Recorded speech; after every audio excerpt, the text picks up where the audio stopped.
Welcome to the Director's Cut with East Lansing Public Library's Director, Kristen Shelley. Welcome to the Director's Cut podcast. I am Kristen Shelley, Director of the East Lansing Public Library. The library enriches, connects, and transforms lives through knowledge and innovation. In this new podcast, we will have conversations with various leaders who have made a difference in their communities. Today, we welcome Khalid el-Hakim to the podcast. Khalid is the founder of the Black History 101 Mobile Museum. Having traveled the country over 25 years, combing through antique shops, flea markets, estate sales, and auctions, Khalid has personally acquired an award-winning collection of over 7,000 original artifacts of Black memorabilia, dating from the transatlantic slave trade era to hip-hop culture. Khalid has been called the Schomburg of the hip-hop generation because of his passionate commitment to carry on the rich tradition of the Black Museum movement.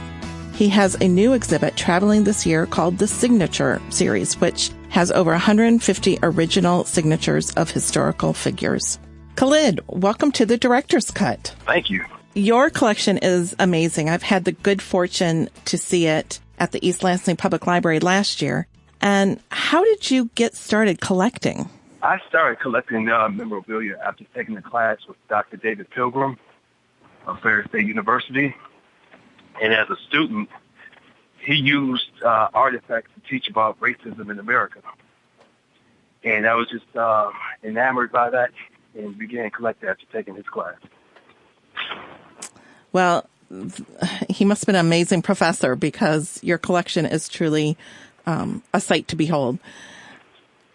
You started the Mobile Museum in 1995 after the Million Man March, and you referred to yourself as the Black American Picker.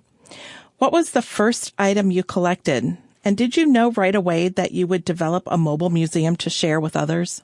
Yeah, so I started collecting after taking David Pilgrim's class. And I actually went down south for the first time. I was on spring break. And stopped by a gas station in Tennessee.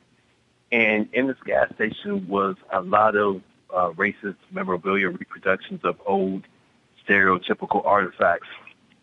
And I saw a piece in there. It was a figurine of a little black boy sitting on a pot eating a piece of watermelon. And it was that piece that I picked up from that gas station that was the very first piece of racist memorabilia that I picked up. And from there, I started going to antique shops in Michigan, up in northern Michigan, Traverse City area, Ludington, Big Rapids area, and picking up material. And eventually the collection just grew. I was also very much informed by hip-hop culture. I'm a child of the 80s, so and was a teenager in the 80s, so being able to see the very early, what people will call the golden era of hip-hop.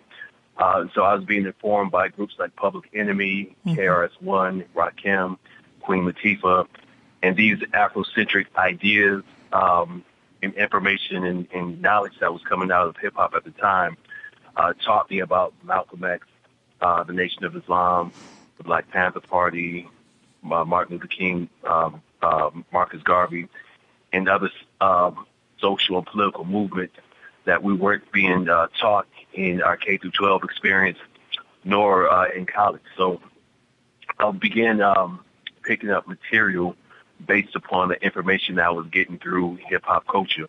So I kind of married those two collections, the Jim Crow pieces and the stuff I was getting from hip-hop together, and that pretty much formed the really framed what the Black History 101 Mobile Museum collection was.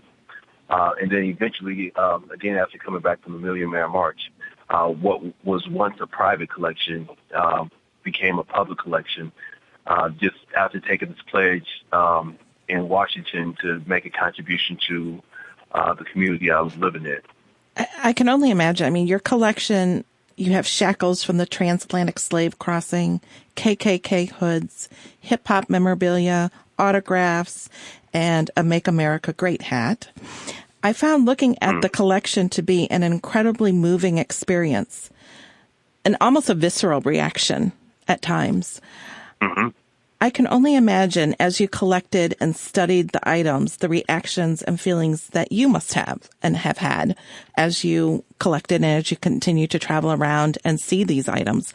Are you ever shocked that these items exist or that they're still around in people's shops?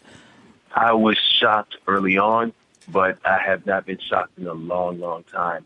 I think after dealing with some of the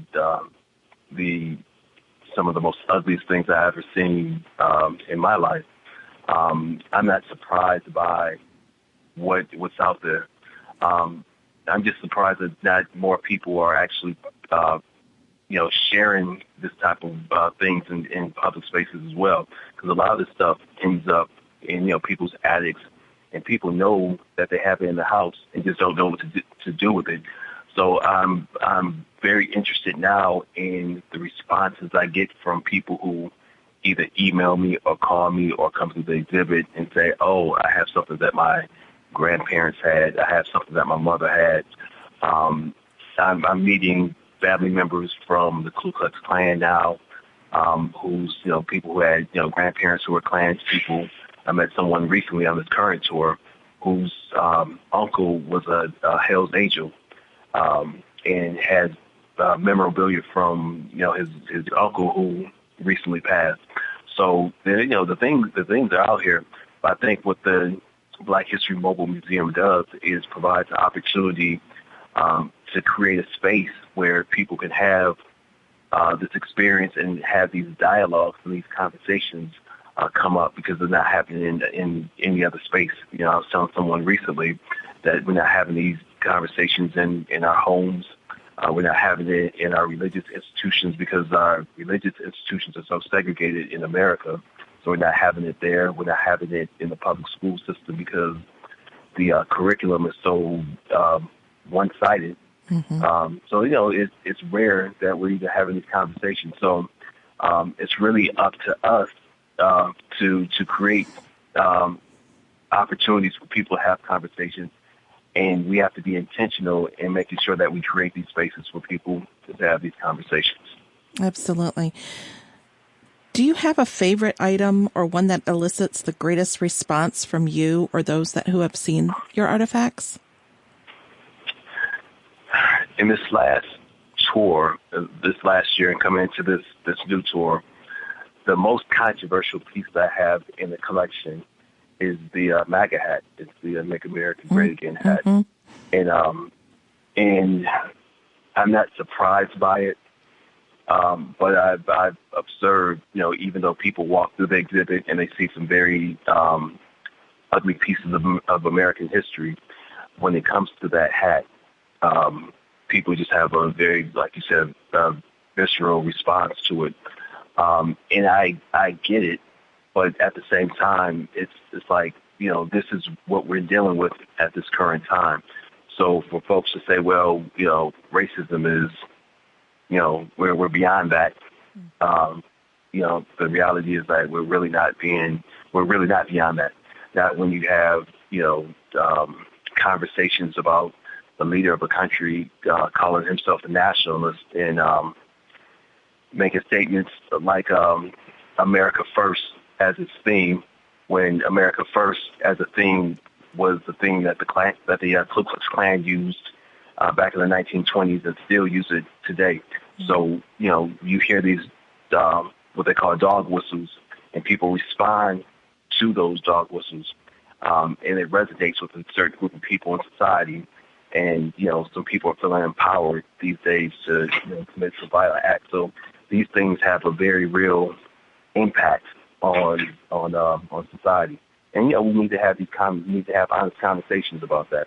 So my lecture that I'm doing this year is called The Truth Hurts: Black History, Honesty, and Healing the Racial Divide. Mm-hmm. So we have to have these conversations. And again, the Black History 101 Mobile Museum is just my attempt to get that conversation going. I like the title, The Truth Hurts, because it does hurt. It as a white woman who was raised very socially aware, who had parents that, took me to hear Coretta Scott King when I was 5 years old. It hurts. It hurts because I know I am lumped in with a group, and probably rightly so, but also it hurts from the other side, that how do you start these conversations? It's hard. It's very, very hard. And as you said, we now have empowered people to act violently and uncivilly towards each other. So I am so glad that you're continuing your talks and continuing bringing your collection forward. And I know the collection you are bringing to the East Lansing Public Library on January 22nd is a collection of autographs. You said some dating back to the 1800s. Yes. Can you share with us that aspect of your collection? Yeah, so every year I do a different thematic exhibit because the archive itself is about 7,000 artifacts. So obviously you just can't take everything on the road. So every year I come up with a different theme. And this year's theme is called the Signature Series. And what I did was I went through the archive and pulled documents and photographs and items that were signed by historical icons. So there's things that, come from different fields. So there's things from politics, film, art, sports, religion, civil rights movement, Black Power era, and so on and so forth.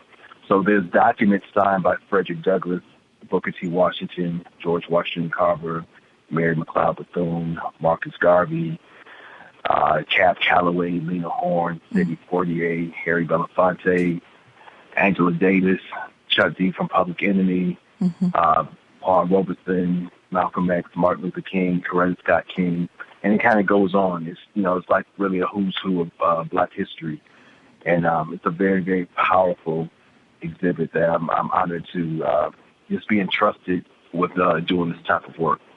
Absolutely. I have seen your interaction with children, teens, and adults, and I have watched their faces as they walk among your collection, when they listen to your presentation. What do you want or hope people, especially young people, and you talked about this a little bit, but expand upon it, take away from seeing the museum and hearing you talk about your various pieces?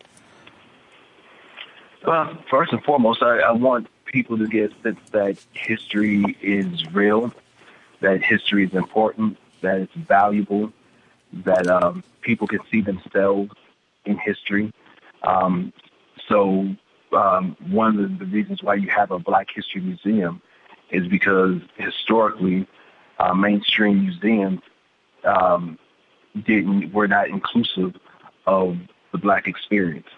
So so early Black collectors and archivists and bibliophiles had to pull together their own material and tell our own stories, which is extremely important and valuable just within itself. So I want people to get a sense of their agency as being creators of history, of hopefully starting their own collections when they see material objects that they think are important, that they save those things and they use those things in order to tell their own stories. Well, I, for one, am thrilled that you're coming back to the East Lansing Public Library. Again, you're coming back on January 22nd. That's Tuesday, January 22nd. And the exhibit will run from 10 a.m. to 6 p.m. And at 1 p.m., you'll be doing a presentation. So, again, yes. Thrilled to have you back with your collection. The feelings may be daunting at times, but so well worth walking through and listening and just being with other people while they're looking at the collection. Yes, I'm looking forward to it. I just got word that there's been a great response in East Lansing for this event, and I'm really looking forward to it, and I look forward to meeting the people of the community of East Lansing. Khalid, thank you so much for talking with me today, and I will see you on Tuesday. Thank you. You have been listening to The Director's Cut, an East Lansing Public Library podcast.